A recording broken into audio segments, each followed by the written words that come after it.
Johnson to the stage.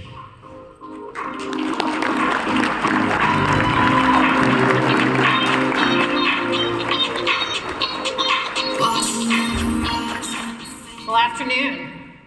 4 days. That's how long it took us to build an agentic workflow system that took a process that was 8 hours to 2 days down to less than 30 minutes. That's a real system. It's in production. It's dealing with real transactions every single day. I'm Marianne Johnson. I'm the Chief Product Officer for Cox Automotive. And today we're going to talk about an enterprise blueprint for agentic workforce transformation. And I'm here to talk about a practical approach to that today, not really theory. And at Cox Automotive, we are in full motion doing just that. And while you're here today, if we think about what you're going to get out of this is really to inform, to inspire for wherever you are in your journey as an individual, as a leader, as a CEO, as an organization. So let me tell you a little bit about Cox Automotive. If you've bought a car, if you have shopped on AutoTrader, if you've used Kelley Blue Book to look for information, you have engaged with Cox Automotive. We are a lot of the plumbing behind the automotive ecosystem.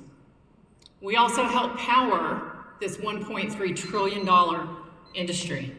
So it's an honor of a lifetime to be at Cox Automotive at this point in time.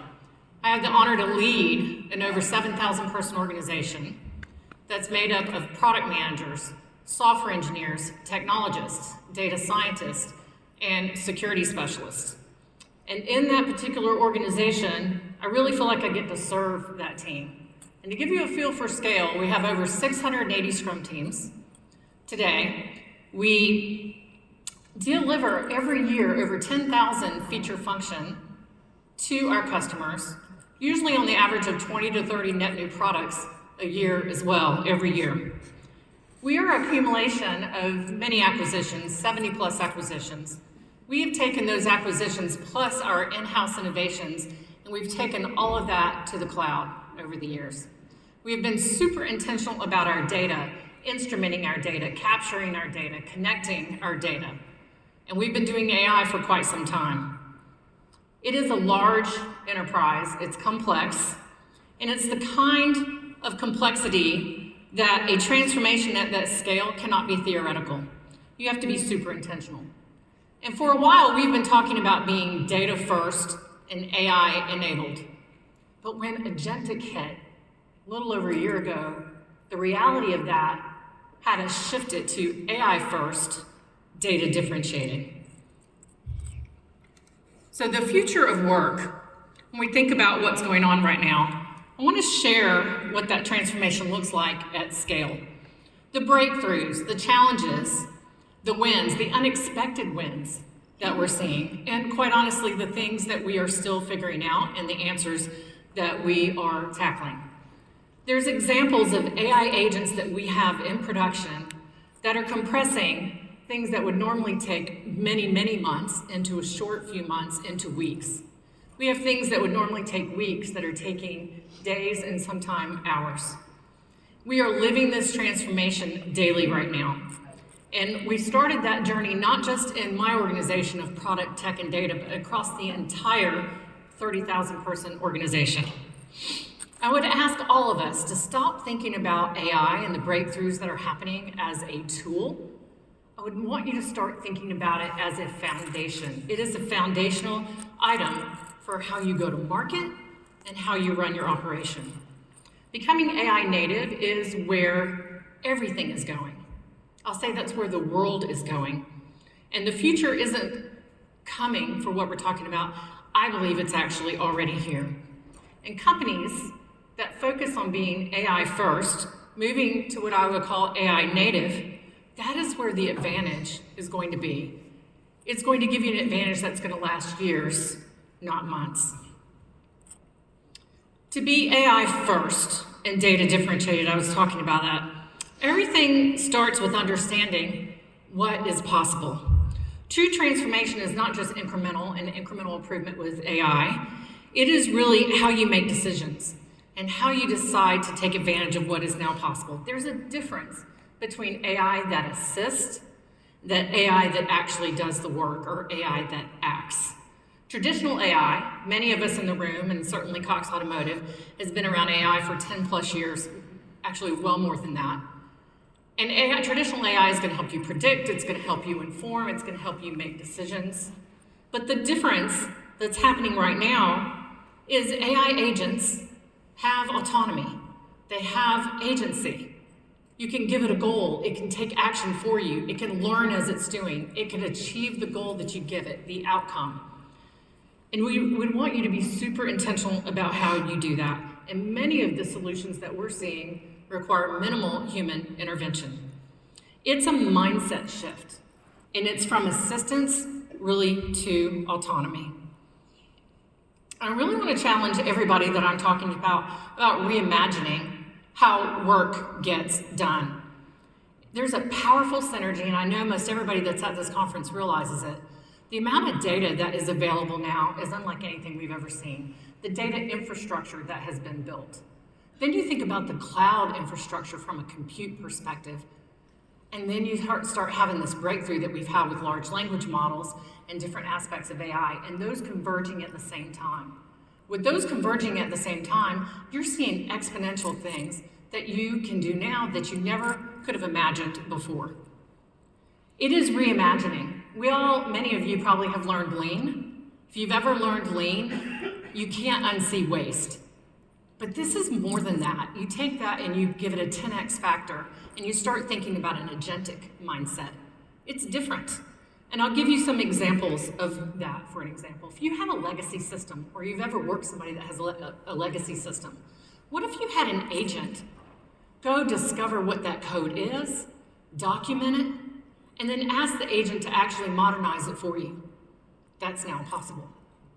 What if you had users using your system? Could be external users, consumers, business users, but you had an agent log everything that system was doing, and then you asked the agent to see if it could do it better and how it would change it. You could then turn around and ask the agent to prototype it for you and test it, and maybe you could do that in a day or two. Every one of us have fragmented, unstructured data across our organization, every one of us. What if you didn't have to do a data migration?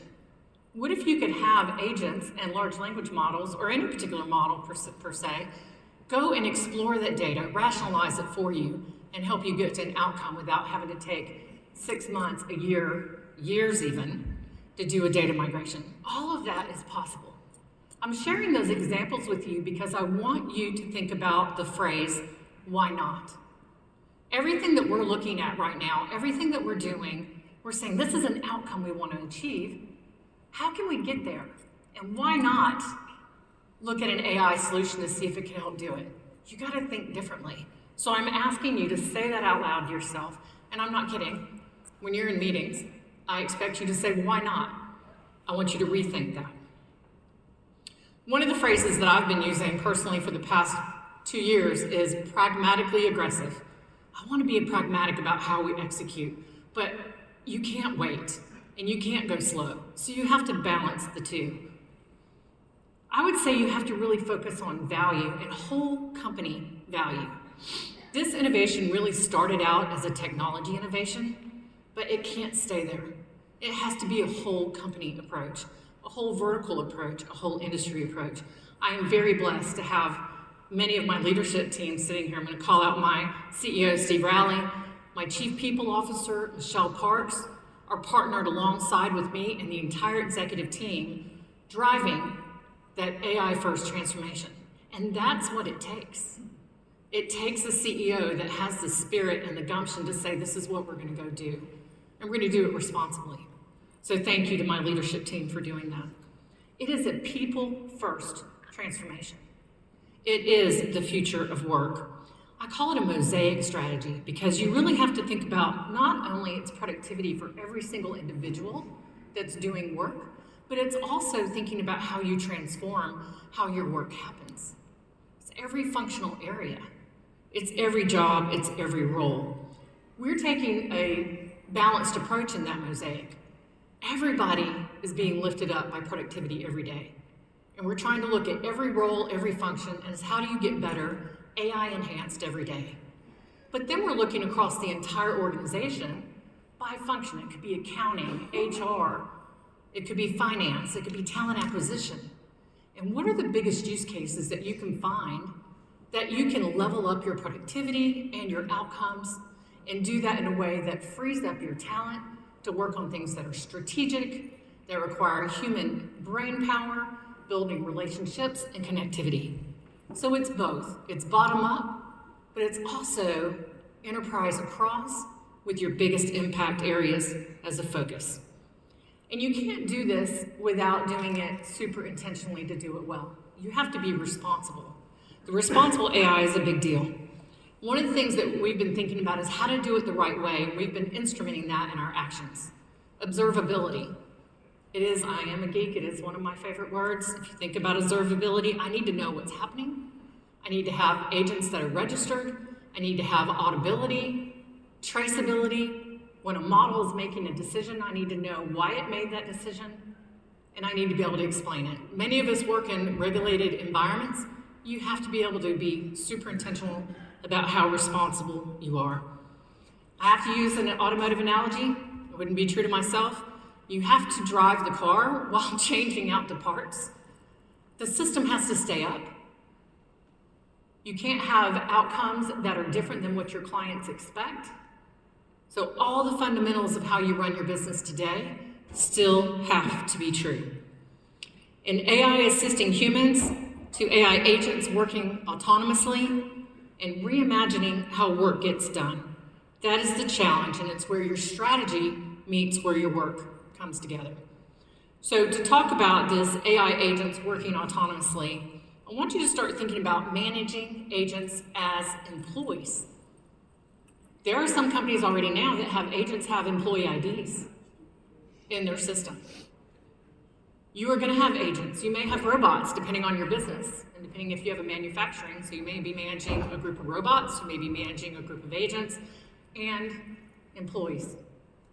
And as a manager, as a leader, you're going to have to manage that hybrid workforce of the future. And that is thinking differently. So you have to be super intentional about what that looks like. Whether you're building a business or whether you're running a large enterprise, you have to look at what those things are. AI cannot be a black box. You have to have audit trails, decision logs, performance metrics, human oversight, human in the loop, being super intentional about where that makes sense.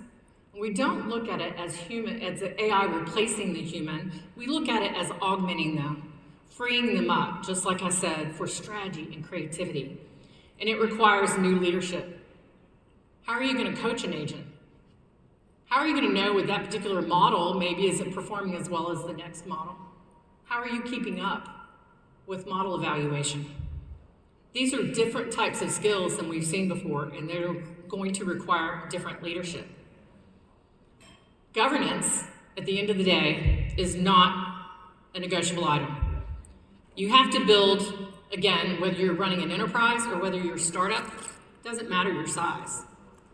And it should matter to who you partner with, to whether they're being super intentional about how they're addressing security, how they're addressing responsibility, observability, and quality.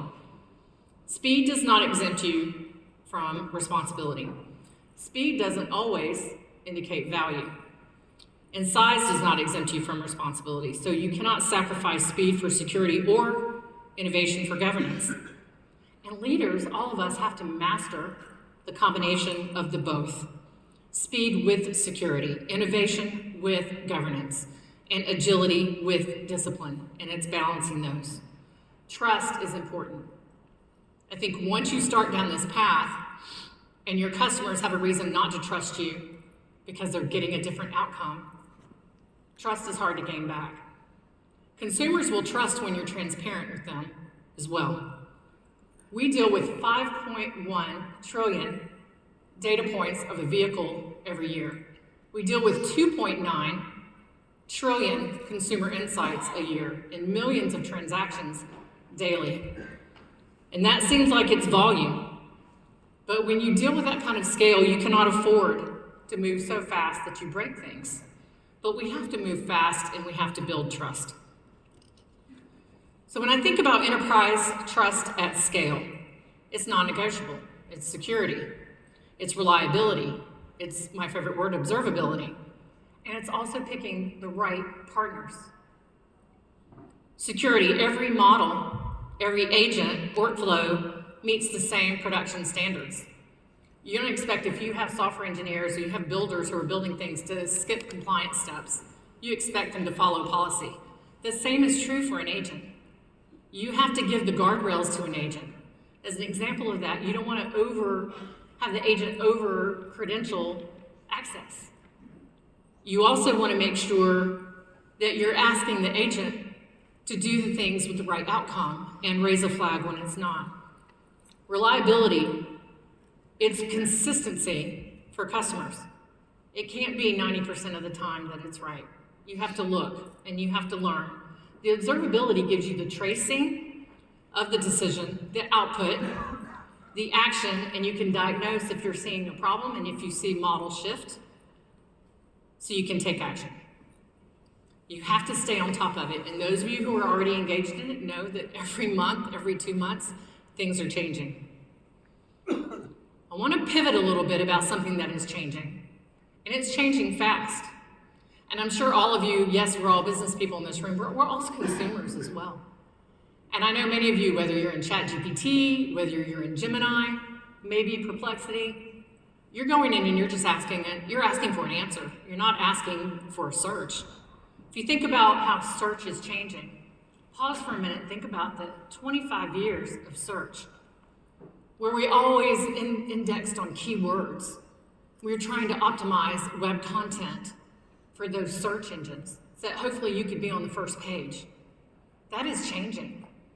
So building effective agents is half the story. What is that other half of the story? The other half of the story is that you have to be able to be found. Your agents and your content has to be understood. You have to be able to be part of the conversation. So if you're still doing search the way you've always done the search, you're not in the conversation. Think about how a consumer is asking for something, and shockingly, maybe not shockingly, a consumer is trusting what the answer is coming back with. I'm building a house right now. I've trusted a lot of answers I've asked questions of, but I don't have time. So it's amazing, the consumer adoption rate. It's been the fastest adoption rate that we've seen of any innovation in our lifetime. So search is changing. And it's not about just your content. Your content has to be structured for those agents. Every agentic solution that we build is discoverable for other agents. Our content infrastructure is agent native from day one. Our data is structured for semantic understanding, not keyword matching. I want to talk about value. Let me show you what this looks like in our business. And you just heard some of the things that we've been talking about that have to do with your strategy. Let's talk about what it looks like in practice. We have to build content infrastructure, again, like I just said, to be agent native day one.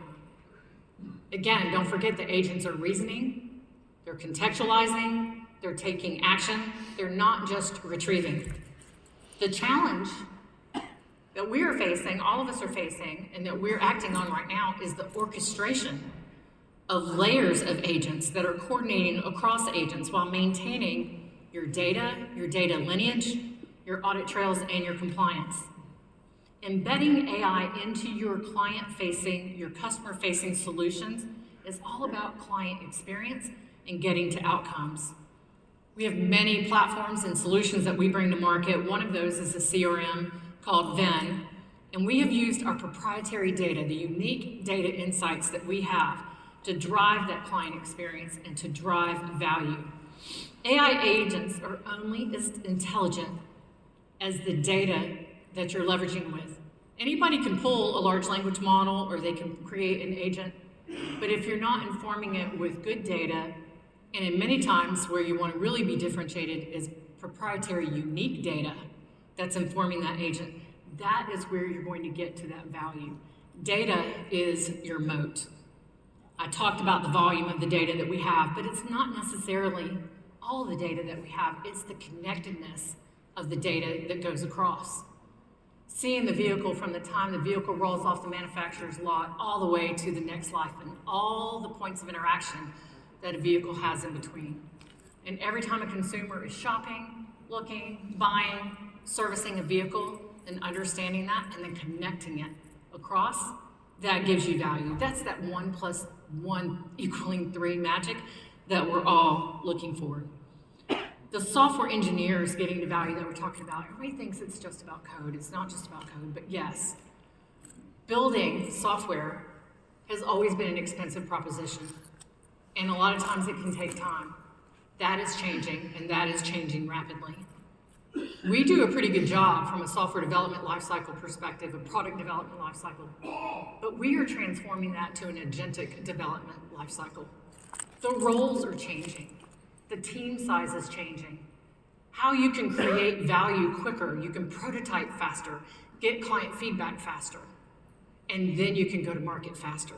It is changing. It is part of the transformation. We are going from AI enhanced to AI transformed in how we build.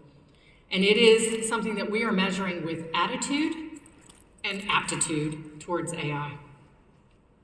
Now let me go back to where I started. I talked about the project that we built in 4 days. We call it Fleet Mate.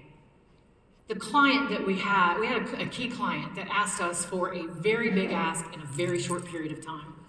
They needed more points of inspection for quality and content on their vehicles, and they needed that done probably, if I remember back, it was like less than 10 days. We had stood up an agentic accelerator at the beginning of the year, and I'll talk about that in a minute. But we asked that team, okay, we have an opportunity here. We have the data. We know what the work is. We know what the outcome we're trying to achieve. Can we build an agentic workflow can meet this need? And literally we did. We put it in production in four days. And what was crazy about it is the unexpected wins that we saw out of it. It was consistency of the inspection. It was consistency of the data. It was the agent working across multiple agents to bring the information forward to make sure that it was making the right recommendation, whether it needed new brakes, filled out the right bill codes, so we had an accurate bill every time. And it was directly to the customer, so speed of approval meant speed of prevention and action on that vehicle and speed to getting that vehicle on the road. We did it with trust, we did it with traceability, with observability, being able to make sure that we were getting the outcomes that we need. It is a production system handling it. One of my leaders who it benefits is in the front row, and I think his mind was blown when we got it done and the impact that we were seeing. And it allowed us to meet this customer's need in a way that they didn't expect, and the customer was happy. But even equally important is our technicians were happy. They weren't doing things that they didn't want to do. Don't make me look up that bill code. Don't make me figure this out. Let me do what I do best and let the agents support them. And it was a great example of what was possible. And that was early days last year in building out our AI agentic accelerators. But we maintained our governance, we maintained our security, and we've been building off of that since. That was a jump-off point. It met an immediate need, but it's now available to all our customers, and we've taken it further to transform the work that has to be done to touch a vehicle. Now, that was really back office. We are looking at the entire ecosystem, from shopping all the way through operations, to vehicle service, to how you manage inventory. We did a study recently with automotive dealers. We had 537 automotive dealers talk to us about AI readiness. Some of the top barriers and concerns that they had to do with quality of the data and quality of the model, and could they trust that? So that showed us that what we were doing was on track around the auditability, making sure the models were getting to the outcomes, because when the trust is there, the adoption happens. So I want to go through things pretty quickly and give you some examples. VIN Solutions, I mentioned it earlier, it's our CRM solution. We took early on in our journey when generative AI hit and the unique data that we had, and we put that in the hands of our customers. We wanted to be able to really talk about this hyper-personalization opportunity that generative brought to the table. Every time they're engaging with a customer, we can now craft personalized, automated, personalized communications to that consumer in any mode that they're looking for. And it's tailored to our customer, the dealer's voice and their brand voice. But it also is then tailored to Marianne. What's Marianne looking for? What is she interested in? What am I in market for now? We had that proprietary data to bring that to life. And the results speak for themselves. Our customers, the adoption has been through the roof, and the 26% plus of the consumers are engaging and converting those transactions when that's in place. We all have gotten generic messaging, and we all have ignored that. But when something is timely and it's personalized and it's relevant to what you care about, you engage, and that is what we're seeing. One of the things that happened with Agentic when we started this journey in the beginning of the year, we had over 60 ideas come through our accelerator, and we have over 20 in production and a lot more in process. But mid-year, we started thinking about again what was possible and the why not. And partnering with my business leaders, we said, what are some of the most disruptive areas that we can go positively disrupt our ecosystem and prove out what is possible with Agentic and build out an Agentic reference architecture? How do you build this? How do you do it right? And how do you do it at scale? That blueprint really doesn't exist. So in July, I had one of the large language model providers, the frontier model providers, come on site. I had a consulting firm that I won't name come partner on site with us, and AWS. We're an AWS cloud shop. They all invested their own money, their own talent to come alongside of us in mid-July.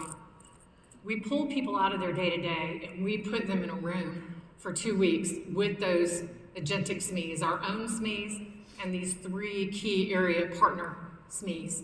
And we said, let's go disrupt. And as we're doing it, let's fill out what that reference architecture looks like. Let's build out that scaffolding so that we know how to do this repeatably, we know how to do this at scale. We called it Project Labor Day because our goal was to have production-ready innovation by Labor Day. So it was 60 days. And we had over 4 solutions out of the 6 we were focused on in customers' hands by Labor Day, getting feedback. And so I'm proud to say that the actions that we've taken there have internally brought value in how we run, but also are making a difference into the market. I talked about the 20 in production and these 7 game changers, and I'm going to touch on what those are. Agentic Marketplace. This goes back to that conversation about what is shifting with search. If you think about car shopping and the experience, having an Agentic trusted advisor along beside you as you're doing your shopping, that agent helping you with your needs along the way, your discovery, your deal structuring, and conversational. So I can ask questions. Well, I didn't really like that. Bring me something else. What about this? What about that? And you have this discovery process that is personalized, and I'm not having to wait for somebody to call me back. I can find what I need. And very quickly, you're going to see us deliver the full orchestration with an assistant, an Agentic assistant for the entire journey. The trade-in, the financing, the signing, all in one experience. We have that automated today, but putting an agent right beside it to make it easy for that consumer to happen, that is around the corner. The early pilots that we have in place right now, we are seeing increased engagement. We're seeing repeat visits. So a consumer will start the conversation, come back to the conversation, and they trust it. They trust that somebody's not trying to hard sell them. It's allowing them to go on that journey at their pace. And we see the metrics and we see the behavior that's happening there. A virtual contact assistant. You know, I know you all know this, but agents don't sleep, right? I have things being built while I'm sleeping. I hope you do. If you're not building, you should be building. You don't have to be an engineer to build. But dealerships are always on. This is an always on opportunity for a digital concierge. Built on an Agentic architecture, our reference architecture, we are autonomously managing those leads through text, email, after hours. It's multi-agent orchestration. It's handling complex conversations. It's Tailing trade-in questions. How much is Steve's Corvette worth? How many times can I make an appointment? What times are those available? And does that work with my schedule? Is that vehicle actually available to me? And the result is that we are setting up and seeing appointments at 3 times the rate of a traditional follow-up, and we're early. And the dealer can customize it in their voice, and it can also have multilingual support, so it broadens their reach. Now, I talked about FleetMate earlier. We learned a lot through that. So why can't we positively disrupt a service technician's experience inside a dealership? This is giving that technician who's fixing your car every advantage they can have to be effective, to be accurate, and to have more productivity. It's pre-populating the technician notes, things that they don't like to do. It's reducing the documentation time. It's cutting down and the write-up time significantly. It's giving them a quicker turnaround, and it's a higher throughput. We have an X-Time service offering in our solution, and it's built right into those inspection tools. And it supports transparent AI upsell opportunities. Every time you go in for service, it's an opportunity to buy a new car. It's an opportunity to make sure that you take care of any preventative maintenance. And customers tend to lead with that trust. They'll trust an agent oftentimes before they will trust a live person. Inventory in automotive, and I don't know how many of you are on automotive, but it's complex. Pricing it, knowing what to buy, where to place it, what to price it at, what is the demand. We have an amazing leading industry software with VID20100108000248. But how do you, all the expertise that's required to help somebody manage their inventory, price it right, price it in the right market, in the right demand. We built an agentic assistant. It's like the expert in their pocket to help them in their dashboard to handle complex decisions. It allows them to make complex pricing decisions and precise pricing. And it offers history. You know, if you're playing with some of the models out there, they remember everything, the conversation that you had before. So this has the ability to engage with that person and stay current with that person. What are their patterns? What are their preferences? And it is having that expert in their pocket. Now, transformation. The ultimate competitive advantage is really the intelligent orchestration across connected ecosystems. It's agents not operating in isolation. It is agents that are sharing context, that they learn from one another, and that the agent can find the pattern and can optimize it. If you are just taking an existing process and putting an agent automating exactly what it does today, you are leaving opportunity on the table. You have to give the agentic system, the workflow, an outcome and let it learn and give it data to learn and learn better. You'll be surprised at the outcomes that you'll find. And it's also about transforming your workforce. I talked about it being a people-first transformation. It's equipping your teams with the right tools. It's enabling them, it's training them, it's inspiring them. You have a lot of employees that are probably afraid of it as well. But it's giving every employee, including whether it's a senior leader or whether it's a mid-level manager, an individual contributor, the opportunity to have a breakthrough moment. My executive team sat down with one of our frontier models providers, and we sat down in a room with our computers, and we built at the C-suite level. That changes the way they see the value. And the value that we're delivering in some of the solutions I'm talking about, changing the outcome for your customers. When you're an engineer and you're actually sad because you may not be coding in the future, how do you get them to the other side? Everybody has the opportunity to have a mind-blown moment. And we have a strategy of bring a friend with you. So I encourage you to make sure that you're doing that for how you show up for your customers and how you show up for your employees. From a comfort perspective, it is all about getting people equipped and training them and giving them the opportunity. I talked about attitude and aptitude. We've encouraged our employees to understand where they are in that. What is their attitude towards AI? And what is their aptitude to adopt it? All of my job descriptions in my organization have changed. My productivity expectations have changed. And by the end of this year, the way that we're doing work will move from AI enhanced to AI transformed. And they have every opportunity to come along that journey. Now, it's designing for outcomes, focusing on quality with that agentic mindset that I talked about. It is focusing on an outcome from day one. It is creating champions across every function of your business. And you should ask yourself, how are you showing up? Are you showing up as that champion? Are you demonstrating what you're learning? Are you spending time on your own learning? It's a question you should ask yourself. And I said build. I would encourage you all to go build something, because you can. I would also encourage you to deploy with security and scale, and pick your partners well. We've been super intentional about picking partners that have a responsibility mindset, a quality mindset, and it matters who you partner with. Trust and reliability. We are at an inflection point. Agents writing code, shipping code, managing infrastructure. When agents write production code, it's not just one vulnerability, it's thousands of vulnerabilities. Security cannot be an afterthought. It has to be built in from day one. If you've started or your teams have started spec-driven development, which is on the horizon right now, that means you create the spec, the agent creates the spec, the agent creates the code. Security has to be in that day one. Create the policies that we talked about, and validate your pipeline as airtight, because security cannot be compromised. It's continuously evaluate your accuracy, your latency, your cost per workflow. The strategic feedback loops that you have to have in the operational dashboards. Move fast with confidence, and don't move fast towards disaster. You have to be intentional. Partner with the right partners.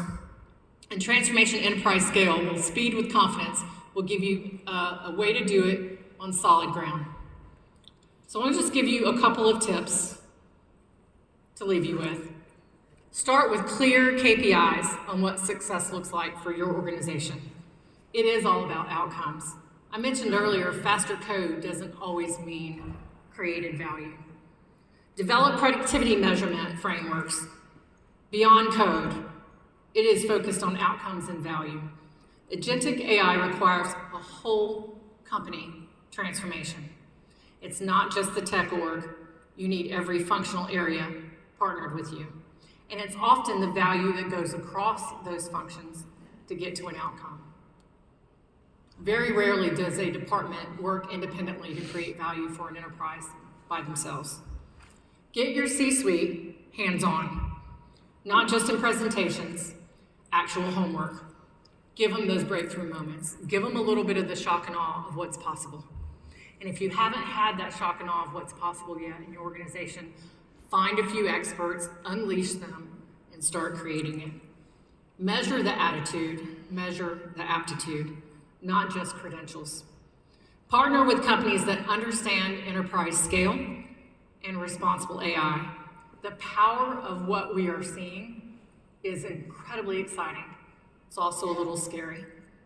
So being intentional with your blueprint, with your scaffolding, with your governance is, again, a must-have. Democratize your AI development. It's not just for your most senior engineers. Every single one of my engineers have access and are developing that way. My operations leaders have access to it. Our sales leaders have access to it. And they are building. So we are in motion. And that's how you scale enterprise transformation. The time to act is now. It is an incredibly exciting time. I don't know about you guys. I'm not sleeping. My team gives me a hard time because I'm up late having conversations. I happen to like Claude a lot. Claude and I spend a lot of time together. It is a revolution, and it is here.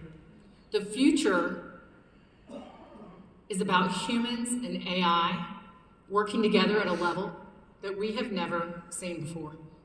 This session was designed to give you some information, but to inspire you in your journey personally and in your business as well.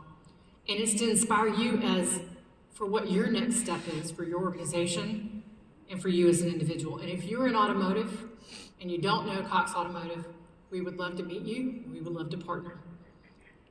And I'll close with, it's never been more important in how you lead. How you lead matters more than ever before. In the times of rapid technological change that is redefining the future of work, we need leaders that have a bias for action, that have the courage to reimagine everything. And I'm going to say that one again. Reimagine everything. You remember that phrase, why not? I want you walking out of here thinking, why not? And the humility to collaborate relentlessly. Collaborate relentlessly. You can't do this alone. And the innovation compounded with your brain power in your organization will be exponential. And lastly, while always keeping people at the center. The question is not whether AI will transform your industry or whether it's going to transform automotive. It is whether you will lead that transformation with intention and with heart.